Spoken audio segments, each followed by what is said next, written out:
আল্লাহ পাক জিজ্ঞেস করবেন, ও আমার বান্দারা, ও আমার জান্নাতি বান্দারা, আমি তোমাদেরকে যে সব ওয়াদা করেছিলাম সে ওয়াদা মতো সব পাইছো কিনা?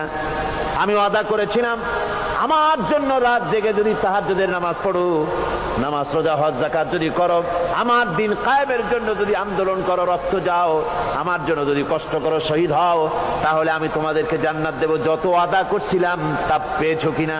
জান্নাতীরা বলবে ক্বালু নাআম, সব পেয়েছি, সব নেয়ামত পেয়েছি। আল্লাহ বলেন সব পাও নাই, ওয়ালাদাইনা মাজিদ, আমার কাছে আরো বেশি আছে, আমার কাছে আরো বেশি আছে, সব পাও নাই। জান্নাতীরা বসে থাকবেন, বুঝতে পারবেন না এত নিয়ামত পেয়েছি, আল্লাহর কাছে আরো আছে। আল্লাহর নবী তখন মুখ খুলবেন, নবীজি বলবেন রব্বুল আলামিন, জান্নাতীরা বলতে সাহস পেতেছে না, সব পেয়েছি ঠিকই, কিন্তু যার জন্য গভীর রাতের আরামের ঘুমকে হারাম করে তাহাজ্জুদের নামাজ পড়েছে, যার জন্য স্ত্রী পুত্র পরিজনের মায়া পরিত্যাগ করে জিহাদের ময়দানে শহীদ হয়েছে, যার জন্য জেল খাটলো, জরিমানা দিল, যার জন্য নির্যাতিত হলো, সে আল্লাহ রব্বুল আলামিনকে তারা এখনো দেখে নাই। আল্লাহ রব্বুল আলামিন বলবেন, আমি আমার বান্দার সে আরজ পুরা, সে আরজি পুরা করব। আল্লাহ রব্বুল আলামিন তার সামনে থেকে সমস্ত নূরের পর্দাগুলি সরে যাবে, রব্বুল আলামিন তার বান্দার দিকে, বান্দার সামনে জালুয়া আফরোজ হবেন। আল্লাহ পাক কোরআনে কারীমের ভিতরে বলছেন, উজুহু ইয়াউমাইযিন নাযিরা ইলা রাব্বিহা নাযিরা। বান্দা, আল্লাহ পাক বান্দার দিকে তাকিয়ে থাকবেন, আর সমস্ত বান্দারা আল্লাহ রাব্বুল আলামিনের দিকে তাকিয়ে থাকবে।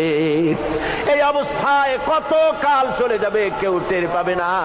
রব্বুল আলামিন জান্নাতের ভিতরে তোমার জান্নাতীরা যেদিন তোমাকে দেখবে, ওই দিন আমাদেরকেও জান্নাতে একটু জায়গা করে দিও আল্লাহ।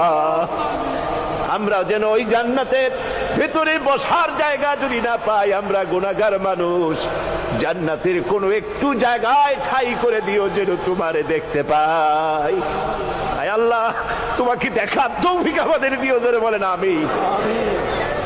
হযরতে মাহবুবে রব্বানী কুতুবে সুবহানী শেখ মহিউদ্দিন আব্দুল কাদের জিলানী রাহমাতুল্লাহ আলাইহি, তিনি বলেছেন, মুনাজাত করতে গিয়ে আবেগে বলেছেন, রব্বুল আলামিন, আমি যদি, তুমি যদি দয়া করে আমাকে জান্নাত দাও, আর তোমাকে যদি আমি না পাই, তুমি যদি আমার সঙ্গে দেখা না করো, আমারে যদি কথা না বলো, তাহলে এই জান্নাত আমার কোনো লাভ নাই।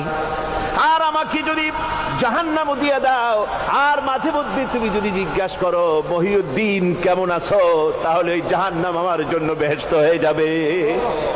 আয় আল্লাহ, আমি শুধু তোমারই চাই, শুধু তোমারে দেখতে চাই। আল্লাহ রাব্বুল আলামিনকে যেন আমরা দেখতে পারি, আল্লাহর সঙ্গে যেন দেখা করতে পারি।